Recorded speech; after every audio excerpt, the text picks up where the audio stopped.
అభివృద్ధి కావాలంటే బీజేపీ గెలవాలి. కాంగ్రెస్కు MIM B team, MP Laxman ఆ రెండు పార్టీలు చేతులు కలిపి ప్రజలను మోసం చేస్తున్నాయి. జూబ్లీహిల్స్లో కాంగ్రెస్ ముసుగులో ఎంఐఎం అభ్యర్థి. మత రాజకీయాలు మజ్లిస్కి అలవాటైందని కామెంట్ అంటూ ఇక వీళ్ళకి ఎంత మంచి అవకాశం అంటే ఇది. ఇట్లా వస్తే ఇక ఇట్లాంటి వాటిని వాడుకోవడానికి సిద్ధంగా ఉంటారు. ఇప్పుడు ఎంఐఎం మద్దతు తెలుపుతుంది అనేది ఓకే, వాస్తవం, మనకు అది తెలిసిందే. కాంగ్రెస్కి కాంగ్రెస్, ఎంఐఎం బి టీము అట్లే వాళ్ళంతా ఒకతాను ముక్కలని మీరు చెప్తా ఉంటారు. కానీ దేశమంతా ఒక మాట కోడైకి వస్తుంది. అసలు ఎంఐఎం పెంచి పోషించేదే బీజేపీ. అసలు వీళ్ళిద్దరి మధ్యలోనే మంచి సంబంధాలు ఉంటాయి, అది లోపాయికారు ఒప్పందాలు ఉంటాయని బయట మాట్లాడుకుంటూ ఉన్నారు. బయట చర్చ నడుస్తుంది. కావాలంటే మీరు ఎన్ని ప్రూఫ్స్ కావాలంటే అన్ని ప్రూఫ్స్ ఇప్పిస్తా. మీరు ప్రచారంలో వెనుకబడిపోగా రామచంద్రరావు ప్లస్ ఇంకొక ఆయన ఇద్దరు కలిసి టిఫిన్ చేస్తారు యాన కూర్చొని.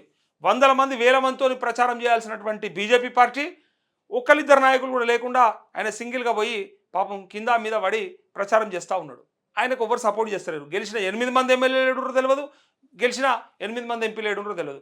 ఆనాడు ప్రచార రథం ఎక్కి నామినేషన్ వేసినప్పుడు మాత్రం బ్రహ్మాండంగా స్పీచ్లు దంచుకొట్టిరు. వీళ్ళకు స్పీచ్లు ఇవ్వడం తప్ప పనిచేయడం వచ్చా? 8 మంది ఎంపీలు గెలిచిర్రు. ఒక్కలన్నా ఇప్పటిదాకా పార్లమెంటులో మన తెలంగాణకు సంబంధించినటువంటి స్టేట్ రీఆర్గనైజేషన్ యాక్ట్లో పెట్టినటువంటి హామీలని నెరవేర్చలేదెందుకు, ఇవ్వలేదెందుకు అని అడిగిన ఒక్క ఎంపీ అన్న ఉన్నాడా? వస్తే పాస్ పాస్ పాస్ అని చెప్పే బండి సంజయ్ లాంటి వాళ్ళు ఉన్నారు తప్ప, ఈడ బగ్గ మాట్లాడి ఆడ సప్యకూకుంటూ ఉన్నారు తప్ప, ఈడ నోటికి ఎంత వస్తే అంత మాట్లాడే అరవింద్ లాంటి వాళ్ళు ఉన్నారు తప్ప, రఘునందన్ రావు లాంటి వాళ్ళు ఉన్నారు తప్ప, ఆడ పోయి మాట్లాడి మరి కొట్లాడి తెచ్చిన వాళ్ళు ఉన్నారా?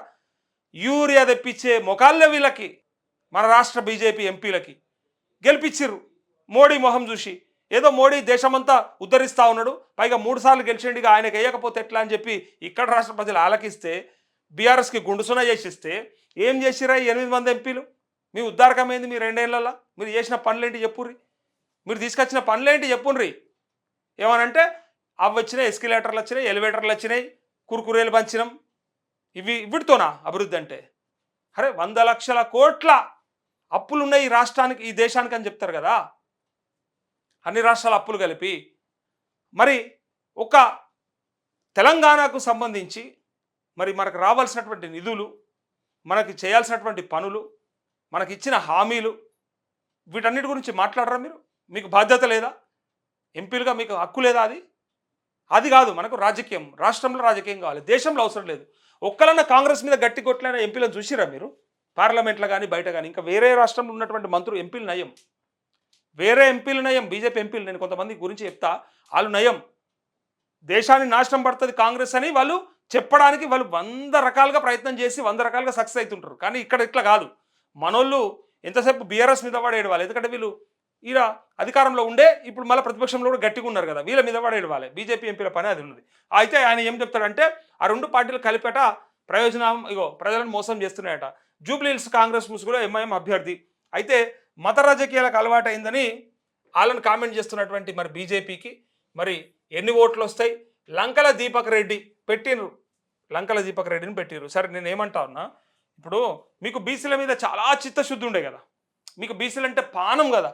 బీసీలు లేకపోతే అసలు మన పార్టీ లేదన్నంత చెప్తారు కదా. బీసీ ప్రధాని ఉన్నాడు, పైగా బీసీ ముఖ్యమంత్రిని చేస్తాం అని అన్నారు కదా.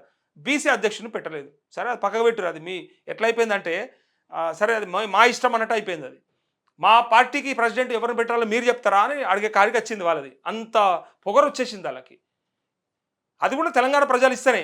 అయితే ఇక్కడ ఈ లంకల దీపక్ రెడ్డిని పెట్టే కాడ మరి ఎందుకు ఒక బీసీ అభ్యర్థికి ఇవ్వకపోతురా? ఒక బీసీ క్యాండిడేట్కి ఎందుకు ఇవ్వకపోతురి?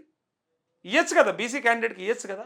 మీకు ప్రేమ ఉంటే బీసీల మీద ఎందుకు ఇవ్వలేరు? మరి ఇచ్చిండ్రా? ఇయ్యరు. మళ్ళీ ఇక్కడికి వస్తే అగ్రవర్ణాలే కావాలి. మీరు బీసీల పక్షమా, హిందువుల పక్షమా, లేకపోతే ప్రజల పక్షమా? అసలు ఎవరి పక్షం మీరు? మీకు ఒకటే ఒకటి, మీ సిద్ధాంతం, మీ పార్టీ సిద్ధాంతం పక్షం తప్ప మీరు ఎవ్వరి పక్షం కాదు. మీరు ఫిక్స్ అయిపోతారు, మాకు అధికారం రాకున్నా సరే, ఓట్లు రాకున్నా సరే, సీట్లు రాకున్నా సరే, కానీ మాది సిద్ధాంతమే అంటారు. ఆ సిద్ధాంతం ఎవరికి ముద్ద పెడుతుందో ఒకసారి ఆలోచించి. 10 ఏళ్ల నుంచి వాళ్ళ సొంత డబ్బాలు కట్టుకొని, సొంత పైసలతోని పెట్రోల్ పోసుకొని, బండ్లు వేసుకొని మీ కోసానికి ఒక్కొక్క కార్యకర్త కష్టపడితే, వాళ్ళ చెమట అడిస్తే మీరు దొంగల లెక్క వచ్చిన సీట్లతోని పోయి రాజకీయాలు చేసుకొని ఒక్కొక్కడు ఎకరాలు కూడా అసైన్డ్ భూముల్ని పట్టా భూములు లెక్క మార్చుకొని కొంటున్నారు. మీరు బతికితే చాలా, మీరు కడపల సల్లగదలకుంటే చాలా, మీరు మంచుకుంటే చాలా. బీజేపీ కార్యకర్తలు గంగల పోయినా సరేనా, వాళ్ళ గురించి చేసేది లేదా? వాళ్ళకు అధికారంలోకి తీసుకొచ్చి మరి వాళ్ళందరికీ కూడా అధికారంలో భాగస్వామ్యం ఇప్పిద్దాం, గ్రామాలలో కనీసం జడ్పీటీసీలను, ఎంపీటీసీలను, సర్పంచ్లను చేసుకుందాం, మనోళ్ళ కోసం కష్టపడదాం అని చెప్పి ఒక్కనికా ఉన్నదా? లేలే. టైం మీద వస్తే మోడీ బొమ్మ చూపెట్టాలి, లేదా హిందుత్వం గురించి చెప్పాలి, మత విద్వేషాలు రెచ్చగొట్టాలి, ఓట్లు సంపాదించుకోవాలి, సీట్లు తెచ్చుకోవాలి, పీకాలి జాలు లేకుండా. మళ్ళీ 5 ఏళ్లకు వీడు మళ్ళీ అప్పుడు యాదికి రావాలి. కార్యకర్తల మాటనా ఇది? ఆ కార్యకర్తల బాధ ఇది, అలా గోస ఇది.